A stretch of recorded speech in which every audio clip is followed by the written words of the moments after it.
Node303.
All the way to jolly old England, hiab-x 303. Oh, a great double L. That's a double L. A loyal listener. Oh, there was some staff there, and they said if you want to go through, you just got to wear one of these masks. It was a bit like a gas mask. So I thought, oh, I want to go through. So I put the gas mask on and walked through to do my shopping. I needed to get a little birthday gift for a friend of mine. Anyway, I got halfway around and thought, oh, do you know what? I really need the loo. So went off and joined a huge queue for the loo. And I was getting a bit desperate for a wee. And in this queue, there were lots of women with looked like 2 to 3 year old children, and they were having a conversation about how wonderful 2-year-olds were. This one from hiab-x says, would you consider venturing into virtual reality project now that technology is coming of age and you know across things like that, and how far would you want to push into that world? And I suppose my addition to that question is anything too weird?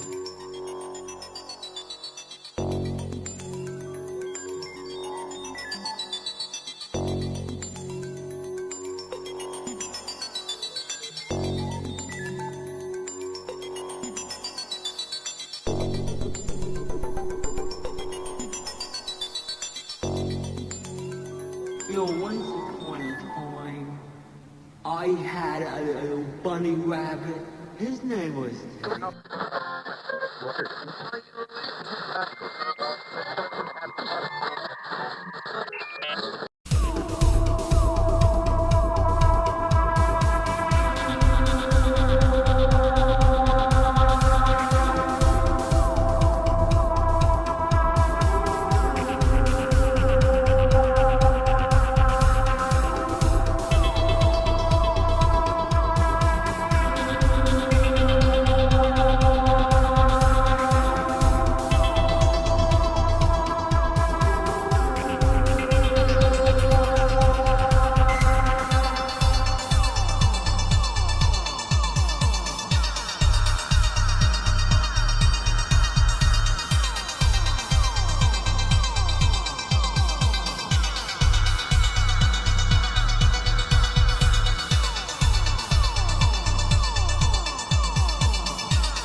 This is going back a few years, really.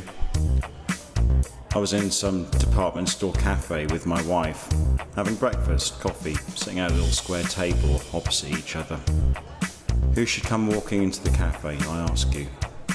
Winona Ryder, and she sits down at the table next to us. Well, you know, I try not to be rude and stare.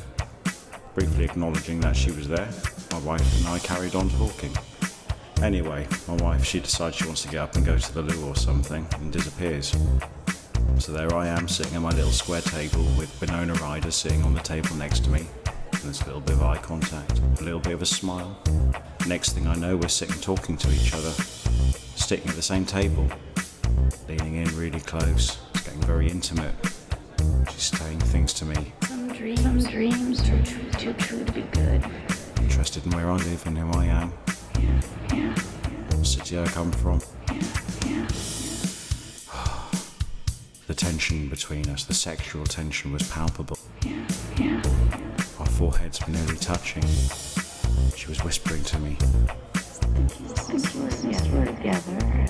making suggestions. Back to my room. I felt her lips on mine.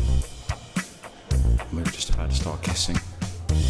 And then my wife came back into the cafe. Oh, mate!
I found myself in a shop.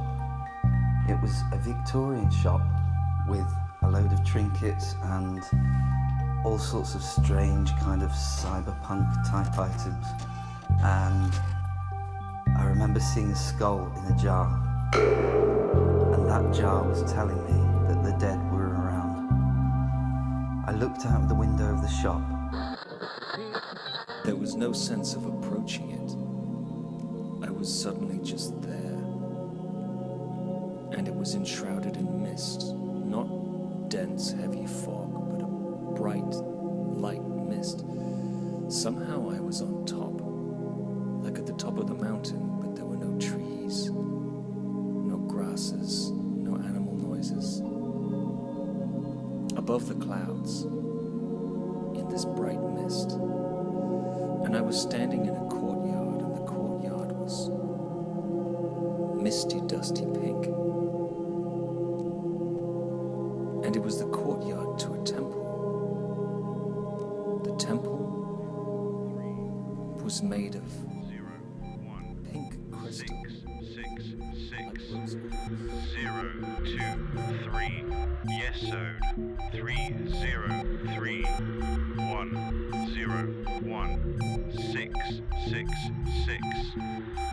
023 Yesode 303 101 666 023 Yesode 303.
felt like treachery, and it worried me to see this lady warning me of something that felt like a bad omen.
I'm just going to keep going and getting higher and higher now. I'm bypassing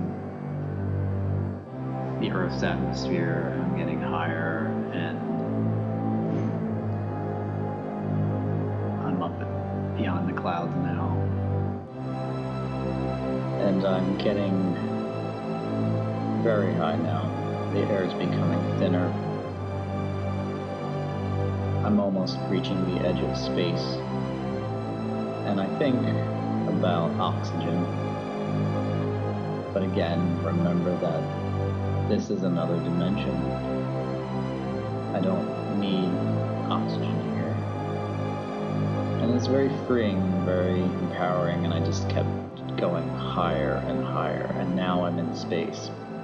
And the stars are streaking around me, and there's nebulas forming around me, like colorful explosions in space, frozen in a sort of time lock. And I'm going higher and higher, and I'm reaching the other edge of space, and I'm just, how high can I go? How much further can I travel? And I said to myself, don't be afraid, just keep going. See what's there. See what's on the other side here. And I remember just going through a plane of existence, and sort of now I'm beyond physical reality as we know it, and things are just fragmenting around me. Time and space just become nothing and meaningless. And I'm seeing patterns and just base geometric shapes. Indescribable, really. Just sort of fragmenting around me. And all of this is happening very fast, from beach time to this interdimensional, fragmented reality. It was like fractured time. And I was a little more alarmed at this point because it's like nothing I had ever experienced, like nothing I understood. But I still felt somewhat in control, and slowly started my descent.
is that? In the pulsating gloom of this basement area, someone walked past me and stopped to look up at the spectacular display I was gawping at. I think it was my co-worker Steve, though I can't be certain as I remain transfixed at the explosions of spectrum colours above my head. Ah, it's a human spirit, he said. I guess I wasn't thinking very clearly at this point because I just kind of reached into my pocket, grabbed my phone and hit speed dial to call my friend Zed. She answered the phone and I started singing happy birthday to her, but I found that my voice was beginning to trail off. There was a moment's awkward silence and then she said, "But it isn't my birthday today, Matt." And I was like, oh yeah, right. Think of it as an early birthday present. When is your birthday?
Sleeping in my bed at the T-junction of a country lane in the deep blue shade of a silvery moon at midnight.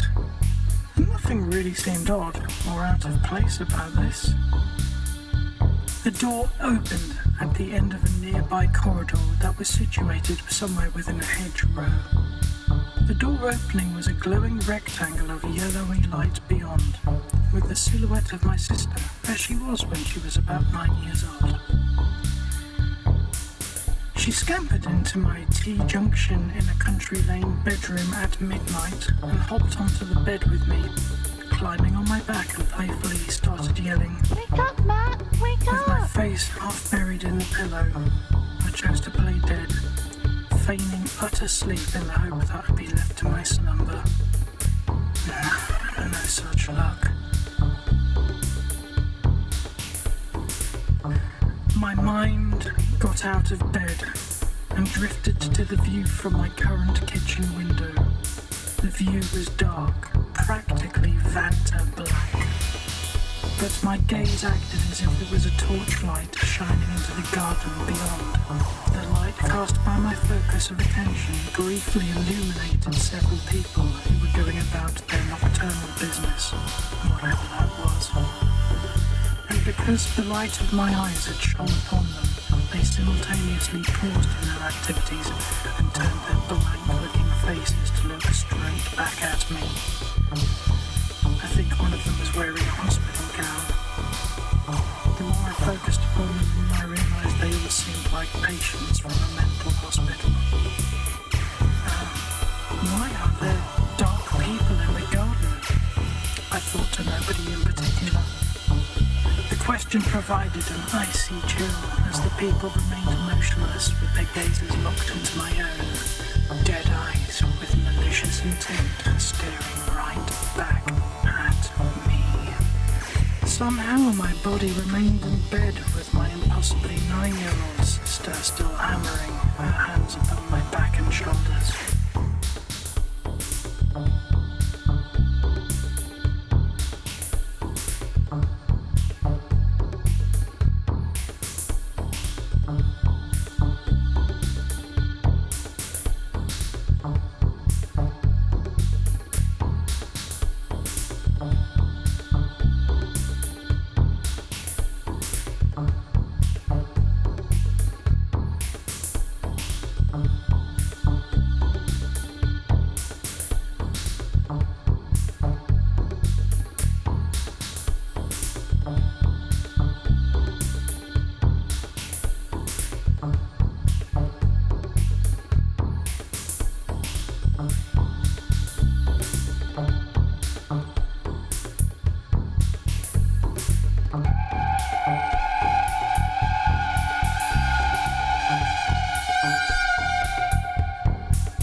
Node303 was brought to you by Node303, broadcasting between 20 Hz to 150,000 MHz. Outpost or Elvira, broadcasting at 3 MHz. Transmitter A.L.K.A, broadcasting at 30 MHz. The Staffordshire Hotwood Relay, broadcasting at 30 to 300 Hz. All music and audio production by Head in a Box. Go to www.headinabox.co.uk if you would like to be included in episode 2 of Node303. Contact Head in a Box. You will be given instructions. Follow them. Follow them. Follow them. Follow them. Follow them. Follow them. Follow. Follow. Follow. Follow.